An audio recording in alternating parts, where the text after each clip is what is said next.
Hola, bienvenidos y bienvenidas a un episodio más de MDA Señal 360. Mi nombre es Manuel González y el día de hoy estoy con Johan Mijail, artista, escritora y performer de República Dominicana. ¿Cómo estás, Johan? Bienvenida. Bien, súper contenta de estar acá en Medellín, una ciudad que tiene particularidades que me gustan. Nosotros también estamos muy contentos de tenerte aquí en el programa. Muchas gracias por aceptar la invitación.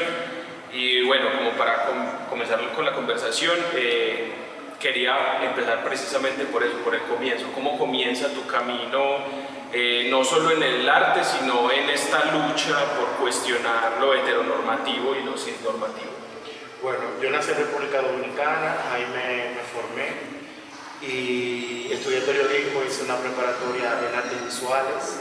Y luego de que terminé mi carrera, por casualidad de la vida, me contactan de un colectivo de dominicanos, o sea, son dominicanos de Nueva York, pero en ese momento estaban trabajando en Alemania, y me contactaron por un blog que tenía.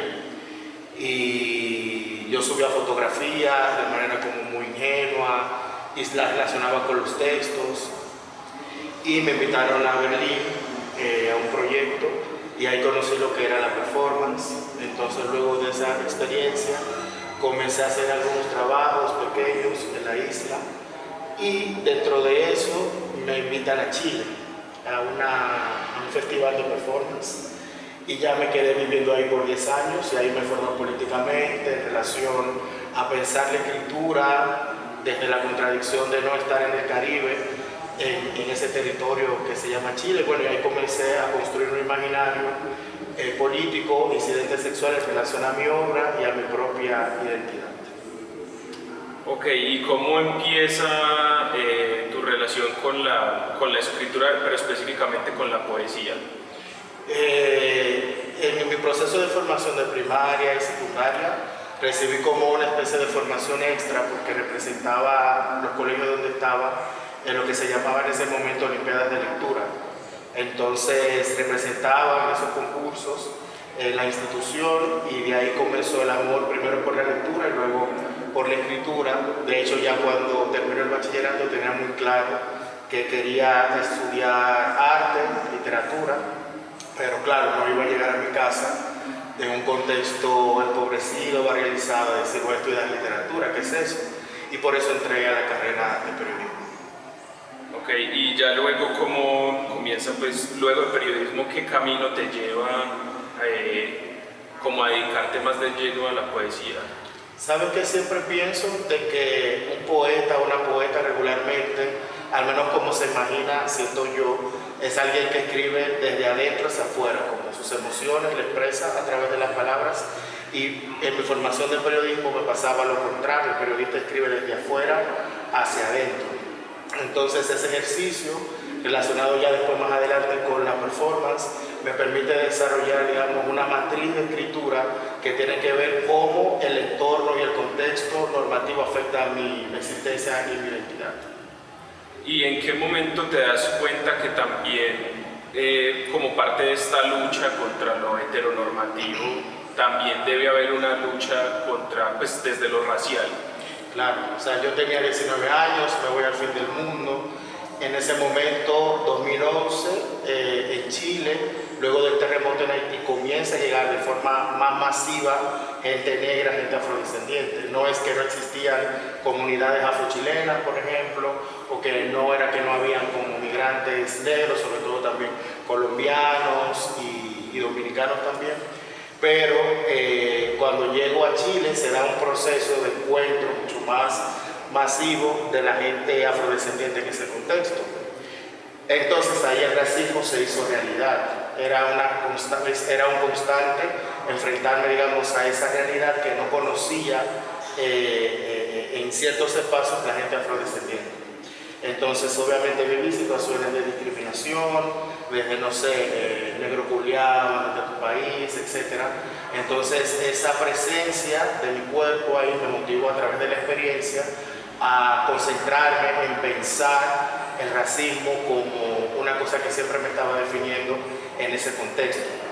Y en esos proyectos, pues conocí a María Emilia Tijoux, una socióloga que llevaba una cátedra de racismo y bueno, me comencé a involucrar en el proceso de la reforma que se le hizo a la ley de extranjería, y desde ahí pues comencé a entender de que mi escritura no únicamente tenía que comprometerse con el espacio de la disidencia sexual, de la diversidad sexual, sino también pensar el racismo.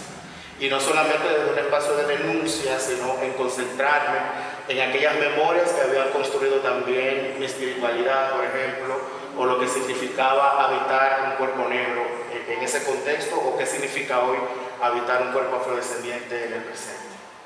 Bueno, ya que mencionabas como tu paso por Chile y también viendo un poco tus obras, las que tenemos pues en este momento en la exposición de Heridas del Eble, que son Amor Vegetal y una de las postales Mentía, encontré como ciertas, no similitudes, sino que encontré como un común denominador el tema de los viajes, ¿cierto? Porque bueno, el otro es en Chile, en este no, pues es en Santo Domingo, pero mencionas a Nueva York. Entonces quería preguntarte si el viajar también ha sido como una forma de encontrar tu identidad y también como una forma de encontrar cuál es la lucha que quieres seguir. Claro, ¿no? La migración es constitutiva de mi proceso creativo, pero tampoco se ha dado en el sentido inicial, en el momento inicial, desde un sentido de pensar el viaje como no sé, una tecnología para producción de obra o un dispositivo, sino que he tenido que migrar. O sea, una persona como yo en el contexto dominicano, donde no existen políticas de cuidado a las personas de la diversidad y disidencia sexual, me ha hecho, digamos, también irme constantemente de la isla. También está esa metáfora que es muy real, que llega un momento de que la isla se te acaba o que la misma isla te expulsa, esa maldita circunstancia del agua. Y en ese viaje pues he podido, en palabras de Lesianas, encontrar el pueblo que falta. Entonces el viaje tiene que ver no solamente con la migración en lo biográfico, sino también en el género. Y me he construido a base de esos desplazamientos. También en la búsqueda del cuerpo que me interesa o con el que me interesa colectivizar. Y pues precisamente en Amor Vegetal me parece como muy interesante que se habla como del amor romántico, ¿cierto? Pues se menciona el amor romántico y se dice como que no es lo único que hay, como el amor romántico heterosexual, como nos lo han enseñado desde siempre, pues sobre todo en la crianza latinoamericana, que creo que es pues como algo muy establecido. Ahí se dice, y es muy interesante, que no es lo único. ¿Cuáles son esas otras posibilidades? ¿Cuáles son esas otras posibilidades del amor que te has encontrado en estos lugares? Bueno, esta obra que está acá es como una obra de una serie de trabajos que engloban esta idea del amor vegetal y las poéticas anales. Y en particular en este video me interesaba generar una reflexión muy espontánea a la vez sobre cómo cuestionar en ese momento el amor romántico que nos habían enseñado como única posibilidad de establecer vínculos sexoafectivos. Y el deseo, la pulsión, era tratar de establecer vinculaciones con otros seres vivos, reconociendo esos seres también como lugares que se sostienen en lo ancestral. Por ejemplo, el río como un ancestro, las plantas como ancestros, y cómo yo podía establecer una relación afectiva con esos otros seres vivos que son ancestros a través de otras posibilidades, que no sea como, no sé, la institución pareja o todas estas estructuras que, digamos, nacen del heteropatriarcado.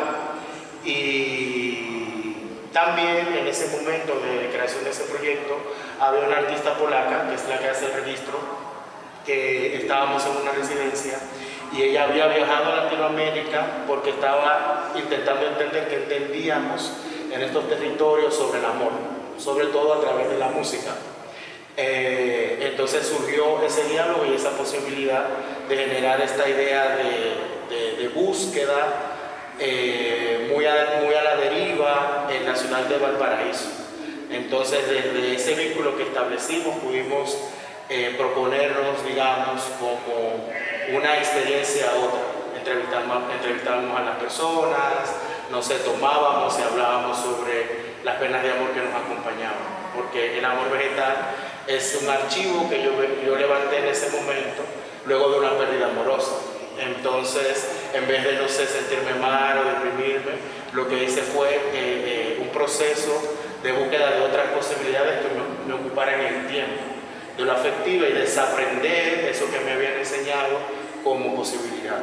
Entonces, ese video tiene varios años y ya quizás lo que yo pensaba en ese momento no lo pienso ahora, pero nada, la idea es que la gente cuando lo vea pueda entender de que otras formas de vinculación son posibles. ¿Y por qué decís que pues como que lo trans es ancestral? ¿Qué conexión tienes ahí espiritual que une como lo trans con lo ancestral, desde lo que se cree pues en República Dominicana? Lo que pasa es que en República Dominicana hay una santería particular que se sostiene en un panteón que es la 21 División.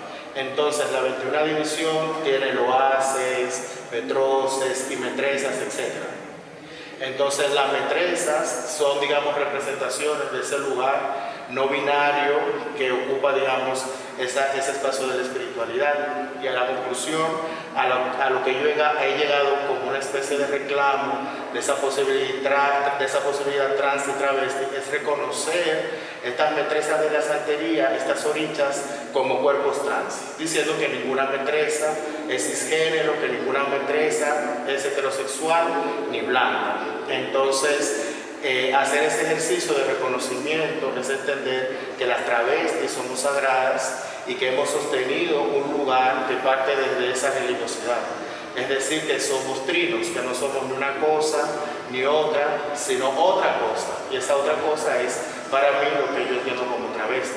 O sea, que lo travesti no va a estar dado únicamente por una discursividad de la performatividad del género, del norte global, sino que ya en esos espacios negros, en esos espacios afrodescendientes, ocupamos un lugar fuera de lo binario y fuera de lo cisgénero.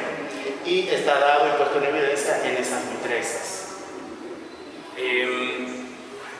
Bueno, si de pronto no saben, tuvimos la oportunidad de tener una conversación aquí en el museo el pasado viernes 30 de enero, que hablabas un poco de lo trans, lo travesti, pero también del racismo, y quería preguntarte específicamente por lo que pasó en redes con la convocatoria. Pues digamos que, por lo menos de mi parte, era algo que esperaba que pasara, porque siento que Medellín es una ciudad bastante conservadora y sobre todo tiene una parte muy conservadora, entonces me parecía que podía pasar, pero lo que me llamó mucho la atención fue que llegaras y que fuera como una de las primeras cosas que mencionaras en la conversación, como que te sentías, yo lo veía como que te sentías cómoda con incomodar.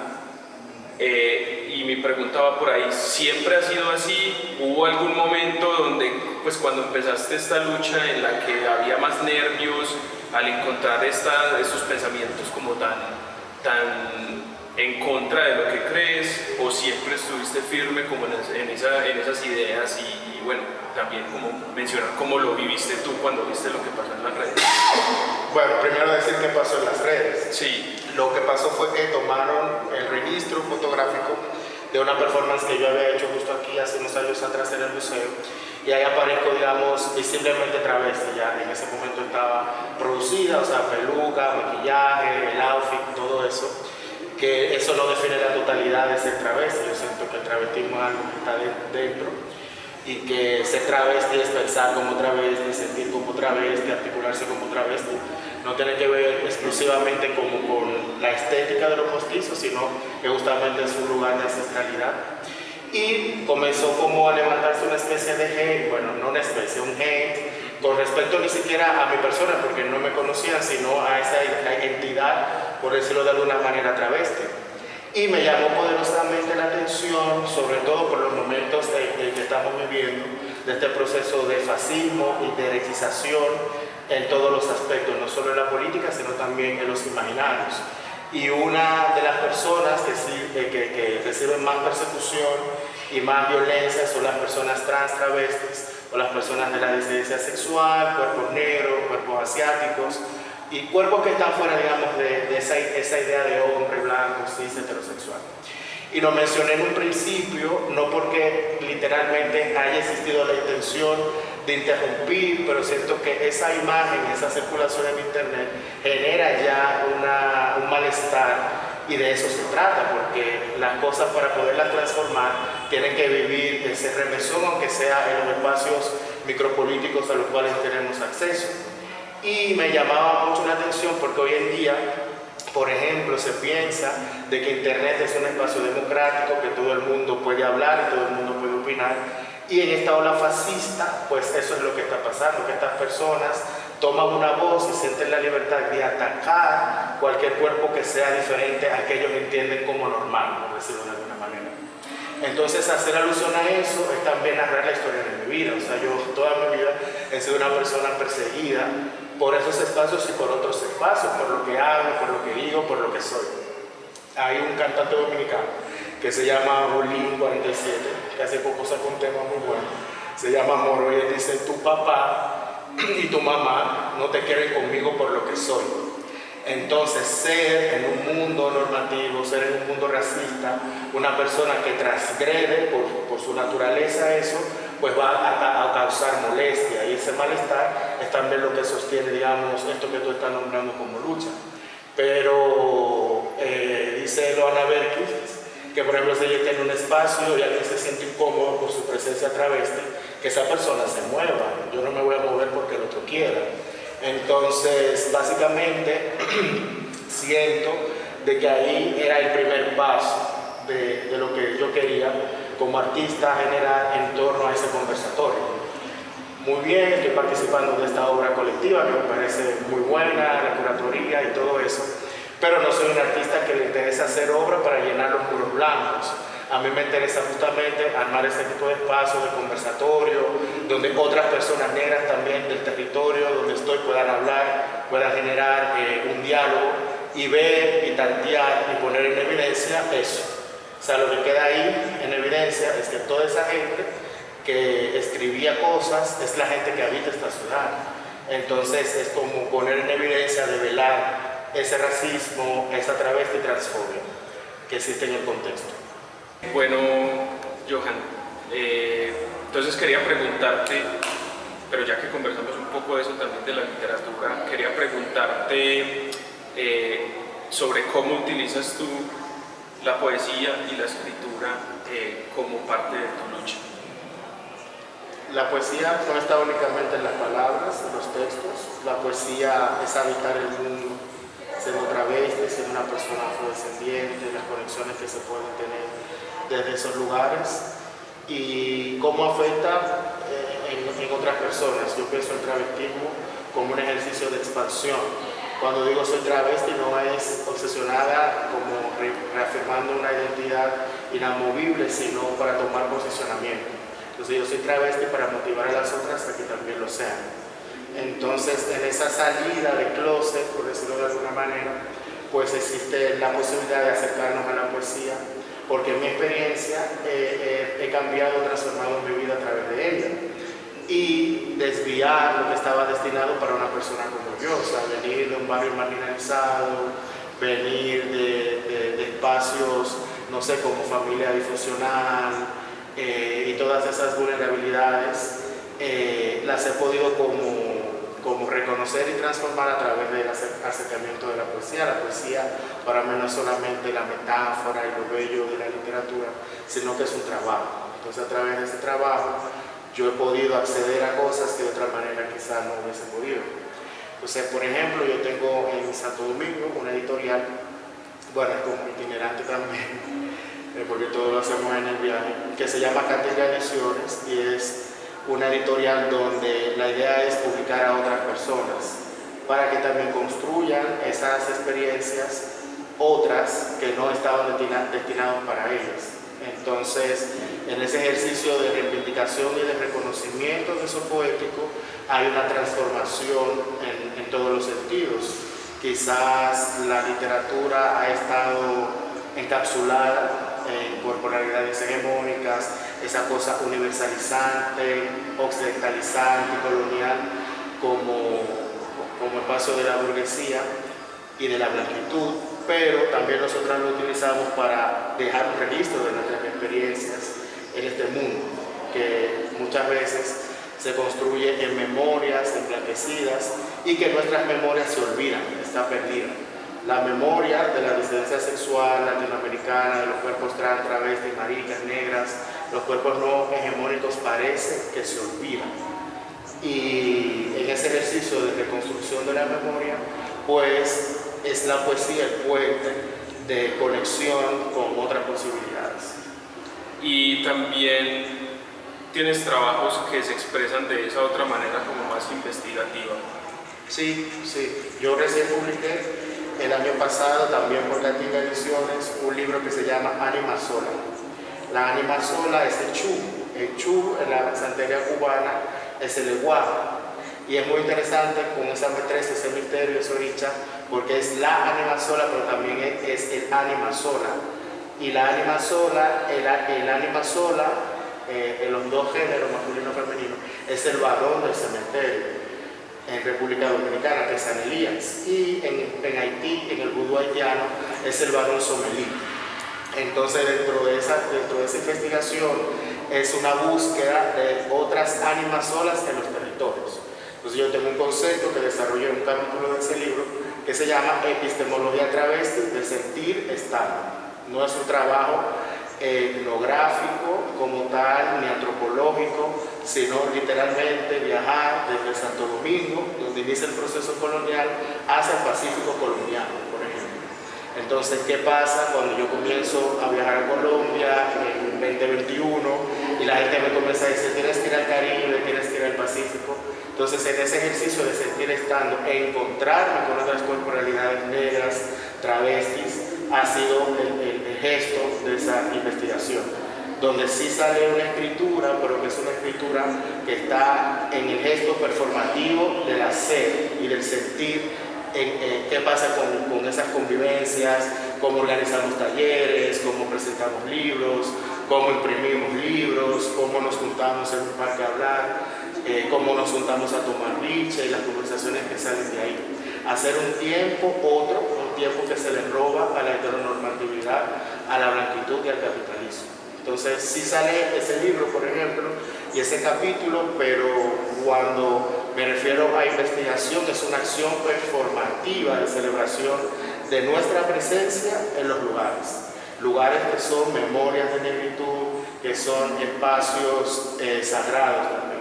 Yo, por ejemplo, a mí me ha transformado la vida el hecho de hacer ese viaje constante a Cali, por ejemplo. En los 7 ríos de Cali vive Chu. Y yo he tenido la posibilidad de ver esa orilla en su máximo esplendor. Pero para hacer eso implica hacer el encuentro con esos otros territorios negros y con esas otras personas negras que habitan esos territorios. ¿Y qué podrías decir que es como lo que más te ha nutrido de esos diferentes lugares que has visitado? Pues no solo, digamos, en el Pacífico colombiano, sino en Chile, me mencionas que también estuviste en Argentina, ¿cierto? He estado en muchos países. Bueno. Has estado en muchos países, pero digamos como de algunos en los que has estado, como qué es lo que has podido aprender, qué es lo que te ha nutrido como para hacer como más grande esta narrativa. Poder hacer vínculos con otras travestis.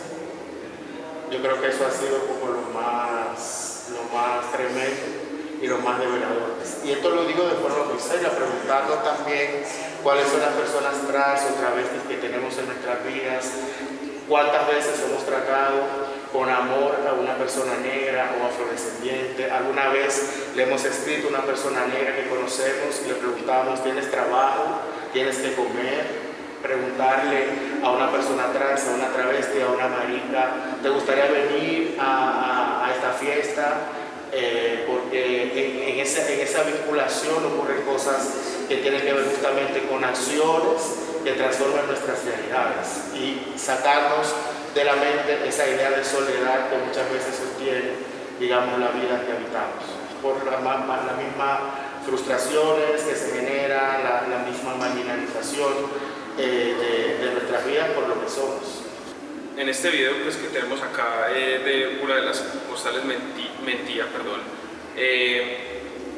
A mí me llamó poderosamente la atención esta frase de soy la auténtica Marilyn Monroe de Santo Domingo. Pues creo que se presta como a muchas interpretaciones, pero quería saber para ti qué significa esa frase.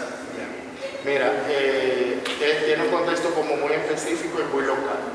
Postales, por eso se llama, una de las postales vertidas, es un libro de poesía escrito por Fran Báez, que es mi amigo, es un poeta dominicano muy potente, increíble. Y él en ese libro Postales, que ganó el premio de poesía joven de la Feria del Libro allá en la República Dominicana, creo como que en 2004, por ahí, él tiene un poema que lo catapulta de hecho al libro y a él para volverse una voz dentro del contexto de la literatura contemporánea dominicana, y se llama La Marilyn Monroe de Santo Domingo. Entonces, en mi primer libro, Por los Ceros del Caribe, yo hago una reescritura de ese texto hace más de 10 años. Y yo digo que yo soy la auténtica Marilyn Monroe de Santo Domingo.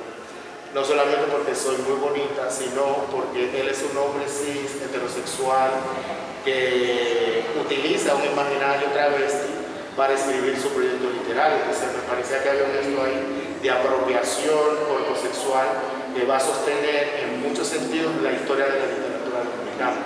Por ejemplo, la mayoría, primero decir que en República Dominicana nunca me han publicado. O sea, yo en mi país soy una persona censurada. De hecho, en ese mismo video, cuando se hizo el registro, llegó la policía y me llevaron para empezar. No pasó nada porque en ese momento estaba un chico que tenía un cargo público, político, y él detuvo como a la policía que me fue a detener. No solamente me pasa a mí, sino pasa en ese país, sobre todo en este gobierno, con las personas que visiblemente hacen alguna manifestación de lo negro y de lo amarillo, por el tema de la persecución constante de los cuerpos negros en ese territorio, que es tan contradictorio porque es un pueblo negro, pero el país es blanco, es una cosa muy curiosa.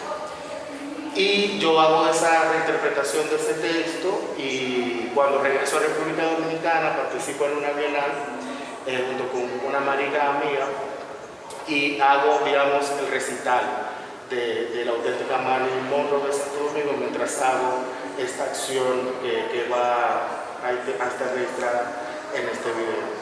Igual el video de esa feminidad y de esa belleza es algo que también otras personas trans, travestis utilizan por esta cosa del símbolo como de la belleza. Pero también este ejercicio me parecía importante, y es por ejemplo lo que va a sostener el discurso de este libro Ánima Sola, de que la belleza es nuestra, que la belleza es negra. Entonces hay un ejercicio ahí también de enfrentamiento polémico, porque eso también sostiene nuestro trabajo, pero que va a decir como stop, o sea, si no eres travesti no hables de las travestis. ¿Qué pasa? Vivimos en un mundo donde si tú eres una persona blanca y hablas de racismo se te escucha, pero si eres una persona negra, afrodescendiente, indígena y hablas de racismo, ay, tú ves racismo en todo, ay, qué terrible, no lo inviten porque se pone intensa. Por ejemplo, si una persona hetero habla de homofobia, se le escucha. Pero si una marica lo hace, dice, ay, no, eso no es verdad, ¿cómo es posible? Yo tengo un amigo gay, ¿cómo vamos a ser homofóbicos? O por ejemplo, si una persona cis habla sobre transfobia, se le escucha. Pero si una persona trans denuncia haber vivido situaciones de transfobia, se le dice, ay, no, pero ¿cómo vas a decir eso? Entonces, desde ahí viene también el gesto activista y político de la literatura. O sea, no solamente estamos hablando de letras, palabras, poesías, narrativas, sino también de acciones que son palabras que nos están matando. Bueno, hasta aquí llega pues nuestro tiempo de la conversación. Johan, muchas gracias por haber estado en este programa, muchas gracias por el tiempo. Sí, no, gracias a ti por traer estas preguntas, abrir la posibilidad de este espacio para poder tomar la palabra. Yo sé que es sumamente complejo también en el sentido de qué significa para mí tomar la palabra, es algo muy fuerte, pero también invito a las personas que escuchen, vean este archivo, de que habemos personas que queremos, digamos, que las cosas se transformen para bien. y que al final las cosas que hacemos es una lucha por nuestra felicidad. Muchas gracias, Johan. Muchas gracias a ustedes por habernos visto, por habernos escuchado. Recuerden que nos pueden seguir en todas nuestras redes sociales como Museo de Antioquia. Y nada, nos vemos en una próxima.